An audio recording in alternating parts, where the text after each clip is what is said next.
बच्चों आज हम लोग पढ़ेंगे सीक्वेंस एंड सीरीज।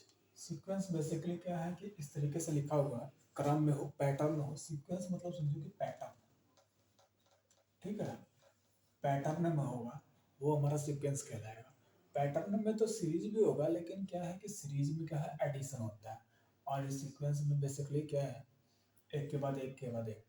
जैसे कि सीक्वेंस को समझने के लिए अगर कोई भी टिकट लेने के लिए जाते हैं तो जो पहले आता है तो उसका नंबर होता है पहले, दूसरे, तीसरे, इस तरीके से करके क्रम में लगे होते हैं।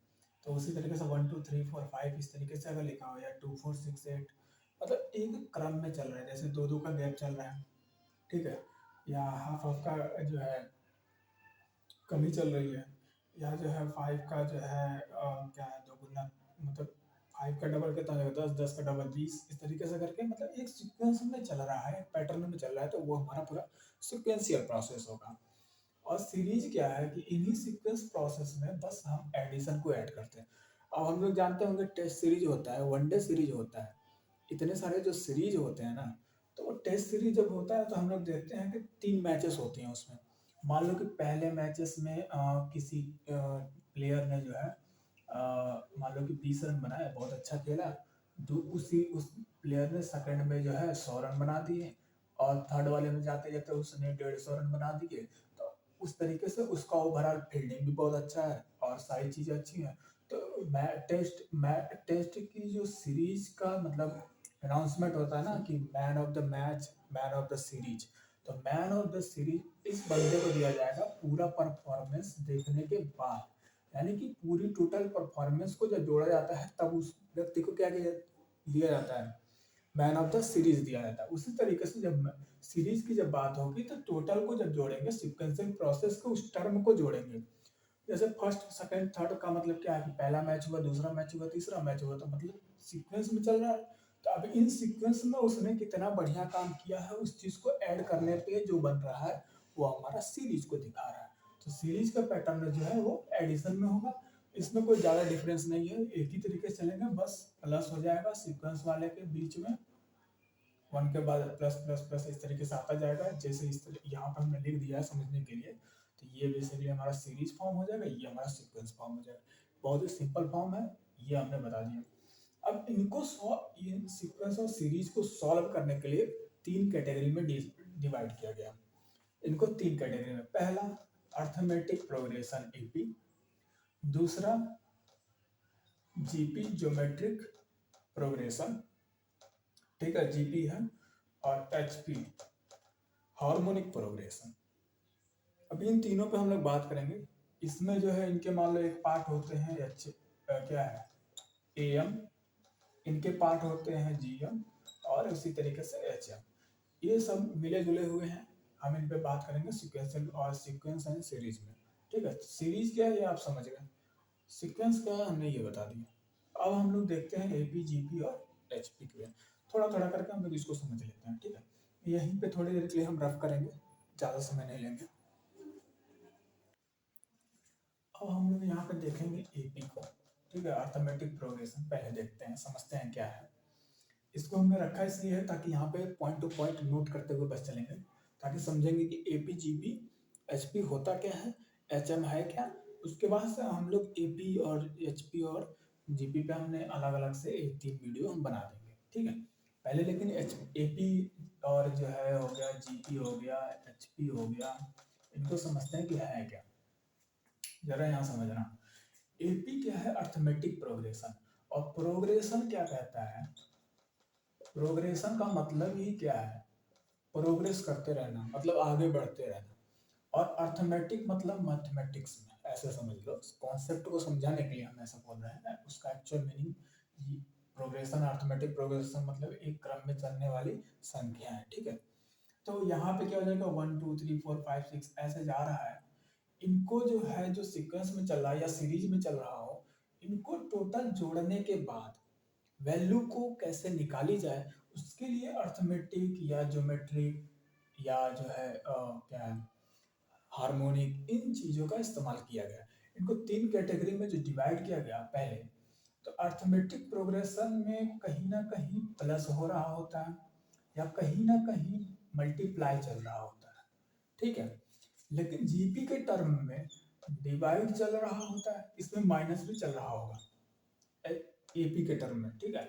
लेकिन जीपी के टर्म में ज्यादातर जो है रेशियो का टर्म होता है, यानी कि डिवाइड या बाई कह सकते हो, दो नाम से इसको, ठीक है।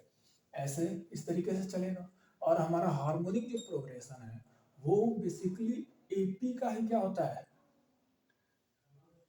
रेसिप्रोकल फॉर्म होता है।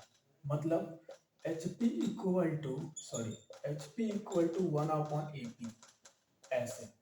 मतलब जो भी एपी में चल रहा होगा उसको उसकी वैल्यू को क्या कर देंगे 1/AP, यानी एपी की वैल्यू नीचे होगी 1/, में चलेगी, इस तरीके से करके तो वो हमारा एचपी हो जाएगा।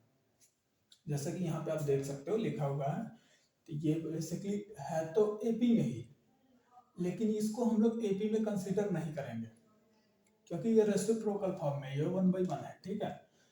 तो रेसिप्रोकल फॉर्म में जब भी होगा, इस केस में हमारा बेसिकली यहाँ पे हार्मोनिक प्रोग्रेशन लगेगा। इस केस में क्या है, ये हमारा बेसिकली जो सीक्वेंस चल रहा है ये तो हमारा क्या हो गया एचपी के फॉर्मेट में चल रहा है, रेसिप्रोकल फॉर्मेट, ठीक है, रेसिप्रोकल फॉर्मेट, समझना।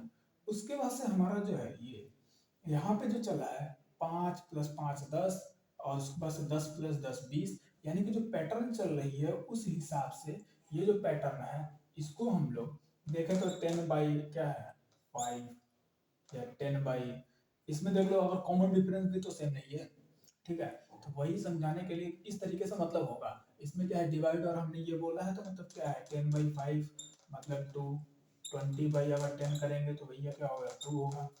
तो यानी कि यहाँ पे जो कॉमन डिफरेंस कुछ इस तरीके से करके चलता जा रहा है। तो ये बेसिकली हमारा क्या हो जाएगा, ये हमारा जीपी में आ जाएगा, ठीक है ना। तो इस तरीके से करके अर्थमेटिक प्रोग्रेशन और जो हार्मोनिक ज्योमेट्रिक प्रोग्रेशन ये चलेंगे। अब इनको जो है टोटली क्या है कि इनको जैसे अब मान लो कि 1 2 नंबर होता, चलो 1 + 2 है तो हमने इनको जोड़ा 3 हो गया, ये तो आसान है, हमने जोड़ दिया।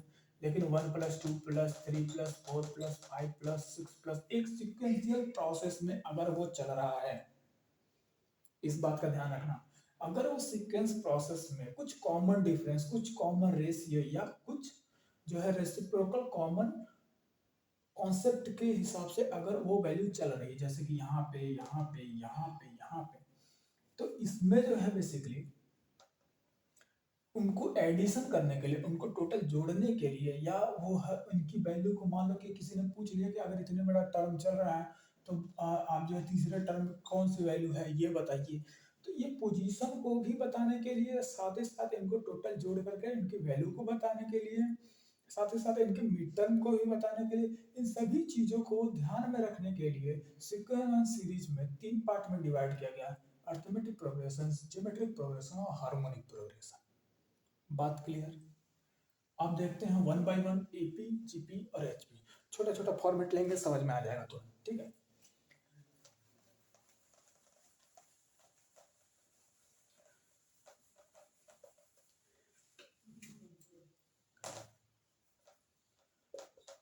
एपी हमने लिखा, मान लो कि एपी, एपी में पहले 3 चीजों का ध्यान देना है। कभी भी जो है इन पे इधर जाने की जरूरत नहीं है। पहले तो उसमें जो है एपी को ध्यान में देने के लिए प्रोग्रेशन में हम बेसिकली जो है इसमें जो है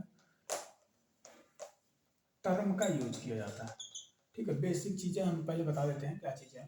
टर्म का मतलब है बेसिकली यहाँ पोजीशन से बात हो रही है, मतलब वो वैल्यू किस पोजीशन, अगर वो आपसे पूछ रहा है कि फर्स्ट टर्म पूछ रहा है तो यानी कि वो आपको फर्स्ट पोजीशन की बात कर रहा है, ठीक है। अगर एपी में फर्स्ट पोजीशन यानी कि फर्स्ट टर्म की बात कर रहा है तो आपको बुक में यही मिलेगा फर्स्ट टर्म। टर्म का मतलब होता है अवधि, ठीक है। हिंदी हिंदी थोड़ा हो तो देख लेना है। पोजीशन वगैरह का क्या है, जगह होता है, स्थान, ठीक है, उस पर मत जाओ, ठीक है। स्थान, अवधि, अवधि का मतलब एक जो है कंप्लीट होने के बाद से दूसरा था, अवधि का मतलब ये है, ठीक है। लेकिन हम इसको पोजीशन इसलिए लिखें क्योंकि वो उसके पर्टिकुलर एक अवधि जो है किसी न किसी पोजीशन पर है, फिर अगली अवधि चल रही हो किसी ना किसी पोजीशन पे चल रही है। इसलिए हमने इसको टर्म को जो है पोजीशन से हमने बताने की समझाने की पूरी कोशिश कर रहे हैं ताकि सिंपल हो जाए कि टर्म का मतलब क्या है, पोजीशन है। सिंपल सिंपल सी बात, खत्म।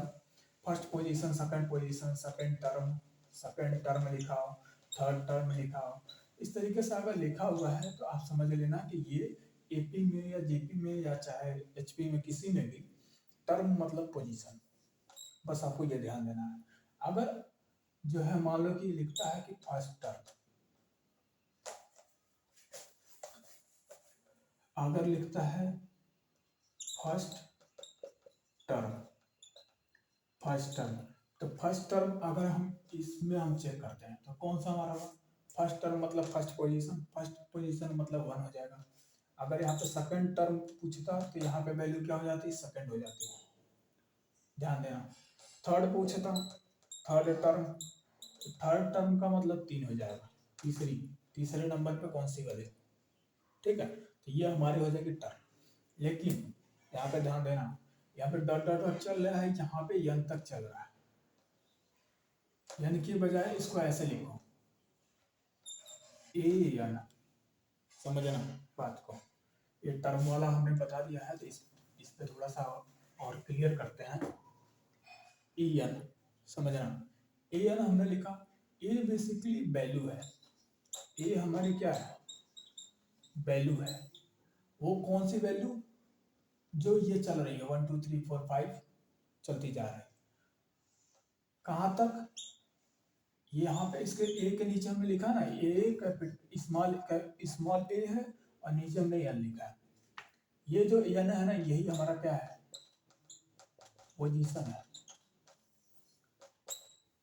चाहे इसको हम टर्म वो पढ़ रहे हैं, टर्म, समझ गए ना, या तो पोजीशन करो या तो टर्म करो, यानी कि वो जो वैल्यू है वो एन टर्म पे है या एन पोजीशन पे है, तो उसको ए एन हम बोलेंगे। यानी कि तो पहला वाला जो होगा वैल्यू ए है, हमने बोला है, ध्यान देना वैल्यू, तो इसका मतलब जो पहला वाला है वो हमारा क्या होगा, ए1 होगा, ए1 होगा, थोड़ा कम चल रहा है, काम कर लेना, ए1 होगा। उसी तरीके से इसमें क्या होगा, ए2 होगा, ए3 होगा, ए4 होगा, ए5 होगा, डॉट डॉट डॉट एन होगा, होगा या नहीं होगा, होगा ना।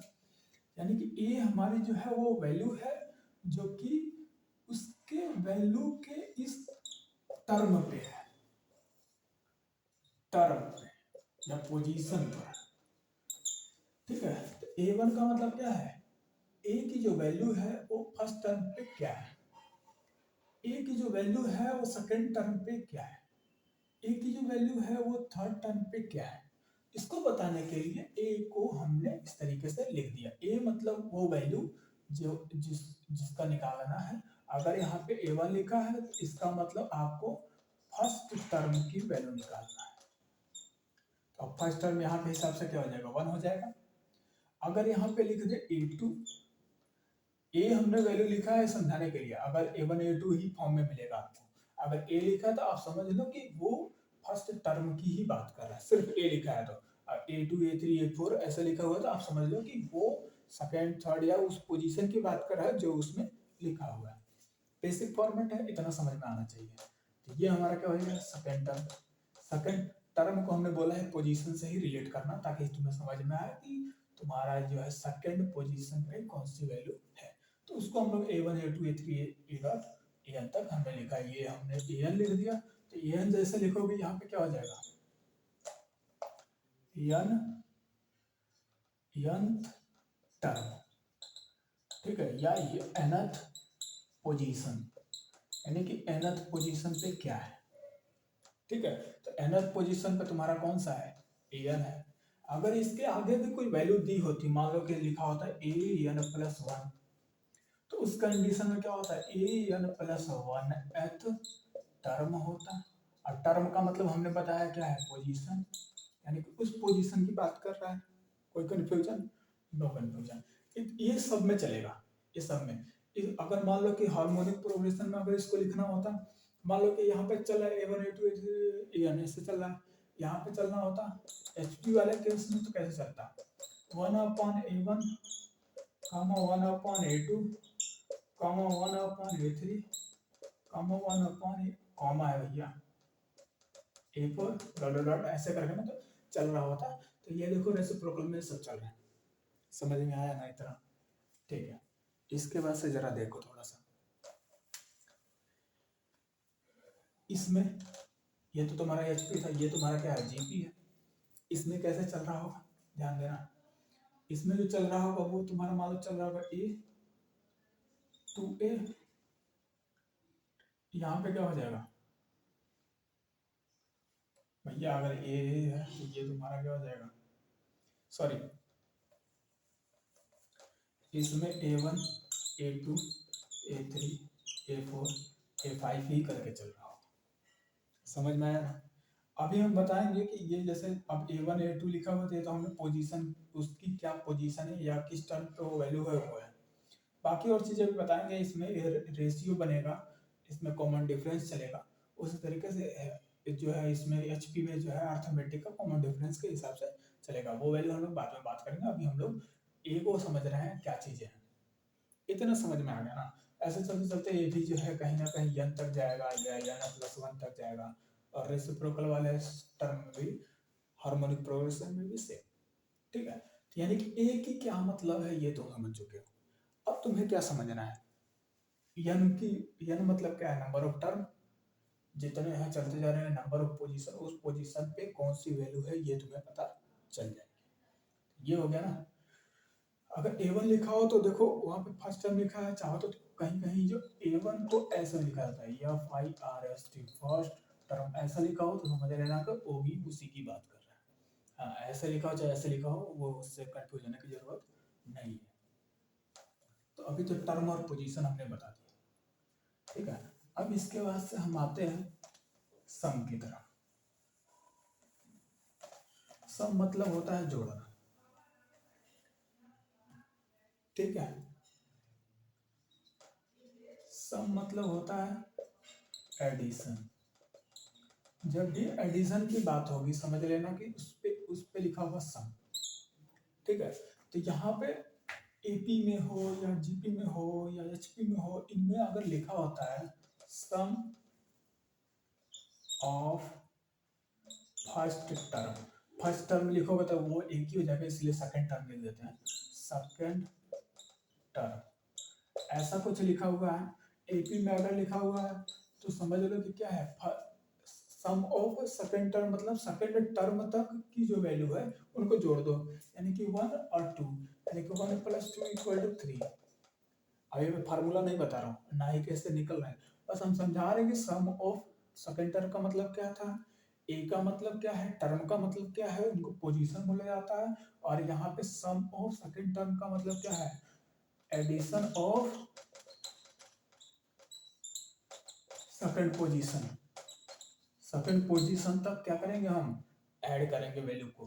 तो जब वैल्यू को ऐड करेंगे तो ये हमारी वैल्यू आएगी, और ये जो वैल्यू आ रही है वो देखो अगली वाली वैल्यू बन रही है। तो उसका मतलब नहीं है, तुम्हें सम से मतलब है, ये टोटल जोड़ने पे वो क्या वैल्यू आ रही है। तो सम का मतलब ये है, ठीक है? तो इसी तरीके से इसमें भी होगा, इसमें भी होगा, ठीक है? इनको जोड़ने पे कितना आएगा, तो मान लो अगर n तक होता, ए भी मतलब एन तक चल रहा है, n टर्म तक होता है, या बीच का जोड़ने के लिए पूछे देता, ठीक है? इस केस में हम फार्मूले का इस्तेमाल करेंगे। फार्मूला कैसे निकलेगा वो सब बताएंगे, अभी पहले क्या चल रहा है उसको देख लो।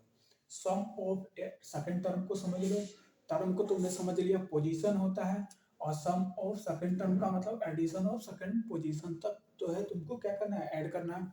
अगर यहाँ पे लिखा होता सम ऑफ थर्ड टर्म लिख देता तो इसका मतलब क्या हो जाता, एडिशन कहाँ तक करना है,